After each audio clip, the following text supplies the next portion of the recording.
नमस्कार, आप देख रहे हैं भारत समाचार लाइव और मैं हूं आपके साथ वैशाली। आइए रुक करते हैं आज की खास खबर पर। मुंद्रा में महिला सशक्तिकरण का नया पड़ाव। 15 दिन के सेल्फ डिफेंस और राइफल शूटिंग ट्रेनिंग कैंप का ग्रैंड क्लोजिंग सेरेमनी यश फाउंडेशन द्रब और एजुकेशन पब्लिक ट्रस्ट मुंद्रा द्वारा आयोजित एक खास सेल्फ डिफेंस ट्रेनिंग कैंप, जिसका मकसद मुंद्रा तालुका की बेटियों और महिलाओं में सेल्फ डिफेंस, निडरता और आत्मविश्वास के गुण बढ़ाना है। कल एक ग्रैंड क्लोजिंग सेरेमनी हुई वेस्ट कच्छ भुज पुलिस के सुरक्षा सेतु प्रोजेक्ट के तहत और एनएम स्पोर्ट्स एजेंसी के साथ मिलकर 16 जनवरी से 27 जनवरी तक चले इस इवेंट और इंटेंसिव कैंपेन में 500 से ज़्यादा छात्राओं और 110 महिलाओं को ट्रेनिंग दी गई। ट्रेनर वैष्णवी प्रजापति और सोलंकी सतीश भाई ने मुंद्रा में ईदगाहवाड़ी कन्याशाला आगा खान स्कूल 500 से ज़्यादा छात्राओं को ट्रेनिंग दी। खास कर आपनो परिचय आपशो।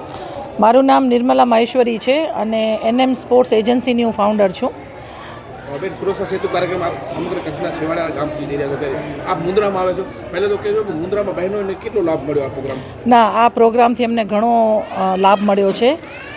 પશ્ચિમ કચ્છ સુરક્ષા સેતુ સોસાયટીનો ખરેખર ધન્યવાદ માનવો જોઈએ અને સ્પેશિયલ ધન્યવાદ આપણા એસપી સર વિકાસ સુંડા સરનો કે જેમણે વ્યક્તિગત રીતે આ રસ લઈ અને છેવાડાની દીકરીઓ સુધી સેલ્ફ ડિફેન્સની ટ્રેનિંગ મળે, કમસે કમ એ પોતે આત્મવિશ્વાસુ બને એ ઉદ્દેશ્યથી એમણે જે આ પ્રયત્ન કર્યા છે અને અમે એમાં ભાગ લઈ અને છેવાડા સુધી જે ટ્રેનિંગ આપવા માટે પ્રયત્ન કર્યા છે તે ખરેખર સરાહનીય છે। સ્પેશિયલ વાત હું મુંદ્રાની કરું તો ખરેખર હું યશ ફાઉન્ડેશન અને એમની સમગ્ર ટીમનો આભાર માનીશ, કારણ કે જ્યારે કોઈ પણ બાબત જે છે આપણે માનીએ કે કોઈ પણ કાર્યક્રમ એક વ્યક્તિ સાથે સફળ નથી થતો, એના માટે આખી ટીમ જોતી હોય છે।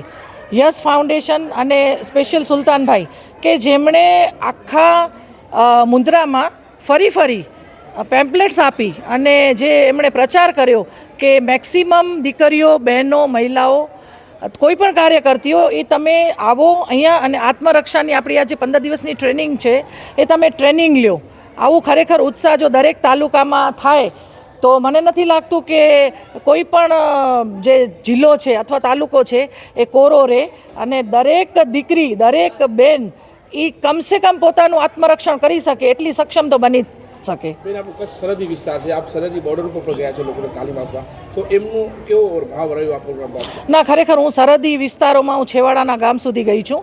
નરા છે, વાયોર છે, અબડાસા છે, અબડાસાના બધા ગામો, પછી ખાવડા છે।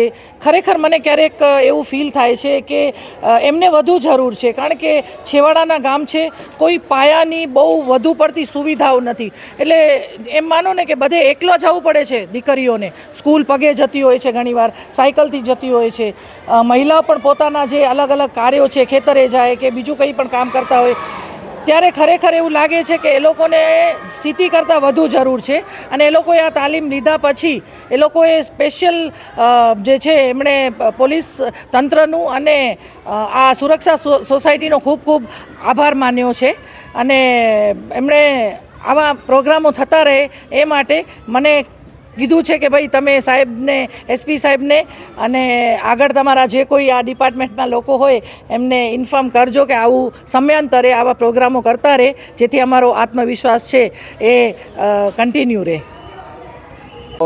બાજુ પર કોઈ ના જાય, ડાયરેક્ટ બાજુ પર ખરું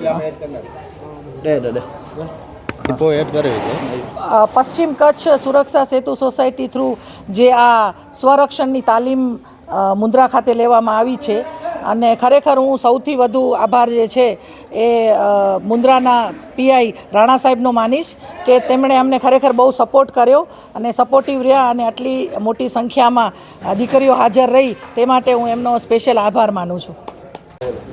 સુલતાનભાઈ, આજે જે પ્રોગ્રામ હતો એ બાબતે શું કહેશો? સુરક્ષા સેતુના આ કાર્યક્રમમાં જે અમારો લગભગ એજ્યુકેશન સાર્વજનિક ટ્રસ્ટ અને યશ ફાઉન્ડેશન તરફથી છેલ્લા 2 વર્ષથી કાર્ય ચાલુ છે, એમાં મને એક ફોન આવ્યો કે ભાઈ નિર્મલાબેન મહેશ્વરીએ કે આવી રીતે એક પ્રોગ્રામ કરવાનું છે અને કાંઈક સપોર્ટ મળતો હોય તો અમે મુંદ્રામાં આવી રીતે પ્રોગ્રામ કરીએ। તો મેં કીધું આવી જાઓ, વાંધો નહીં, હું આપના સાથે છું, જે પણ આપને જોશે છોકરીઓ માટે હું કરવા તૈયાર છું। કારણ કે અત્યારે આ મંચ ઉપર જે પણ ટ્રેનિંગ આપ્યા અને પીઆઈ સાહેબ શ્રી અને ડીવાયએસપી સાહેબ શ્રી અને મુન્દ્રા પોલીસ અને સમગ્ર અહીંયા બધા મહેમાનો આવેલા